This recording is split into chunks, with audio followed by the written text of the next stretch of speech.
يا نور يا نور لمحمد يا جبل। হযরত মুসা আলাইহিস সালাম একদিন আল্লাহকে জিজ্ঞেস করলেন, হে প্রভু, আমার অনুসারীদের মধ্যে কে সবচেয়ে বড় পাপী?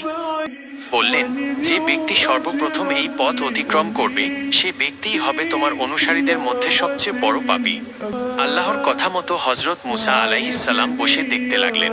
কিছুক্ষণ পর দেখলেন এক ব্যক্তি একটি ছোট ছেলেকে কোলে করে পথ অতিক্রম করছে। হযরত মুসা আলাইহিস সালাম বুঝে ফেললেন এই সেই বড় পাপী। হযরত মুসা আলাইহিস সালাম আল্লাহকে বললেন, হে প্রভু, এখন আমাকে সবচেয়ে নেক মানুষটিকে দেখান। আল্লাহ বললেন, সূর্য ডোবার সাথে সাথে যে লোকটি তোমার পূর্বস্থান দিয়ে চলে যাবে সেই সবচেয়ে নেক মানুষ। হযরত মুসা আলাইহিস সালাম সূর্য ডোবার বেশ আগে থেকে বসে রইলেন। যেই সূর্য ডুবছিল তখন দেখলেন সে সকালের ওই ব্যক্তি ছোট ছেলেকে কোলে করে ফিরে যাচ্ছে। মুসা আলাইহিস সালাম হতভম্ব হয়ে আল্লাহকে জিজ্ঞাসা করলেন, প্রভু, একই ব্যক্তি মহাপাপী আবার মহা নেকি। আল্লাহ বললেন, হে মুসা, সকালে যখন এই ব্যক্তি ছেলেকে সাথে নিয়ে তোমাকে অতিক্রম করে জঙ্গলে প্রবেশ করলো তখন কোলের ছেলেটি বাবাকে প্রশ্ন করেছিল, বাবা, এই জঙ্গল কত বড়? বাবা উত্তরে বলেছিল, অনেক বড়। ছেলে আবার প্রশ্ন করল, বাবা, জঙ্গল থেকে কি বড় কিছু আছে? তখন বাবা বলেছিল, হ্যাঁ বাবা, এই পাহাড়গুলো জঙ্গল থেকে অনেক বড়। ছেলে পুনরায় প্রশ্ন করল, পাহাড় থেকে কি বড় কিছু আছে?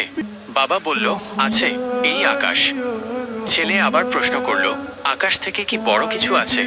সেই ব্যক্তি বলল, হ্যাঁ, আমার পাপ এই আকাশ থেকেও বড়। ছেলে বাবার এই উত্তর শুনে বলল, বাবা, তোমার পাপ থেকে কি বড় কোনো কিছু নেই?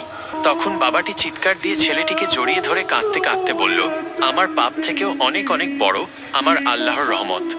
হে মুসা, এই ব্যক্তির পাপের অনুভূতি ও অনুশোচনা আমার এতই পছন্দ হয়েছে যে সবচেয়ে পাপী ব্যক্তিকে সবচেয়ে নেকি ব্যক্তি বানিয়ে দিয়েছি। মনে রেখো, আমার শাস্তির হাত থেকে ক্ষমার হাত বহুগুণ বড়। হে আল্লাহ, আপনি আমাদের সকলকে পিছনের গুনাহসমূহ ক্ষমা করে সামনের দিনগুলোকে সত্য পথে চলার তাওফিক দান করুন, আমিন। ভিডিওটা ভালো লাগলে লাইক, কমেন্ট, শেয়ার করুন, হয়তো কারো উপকার হবে।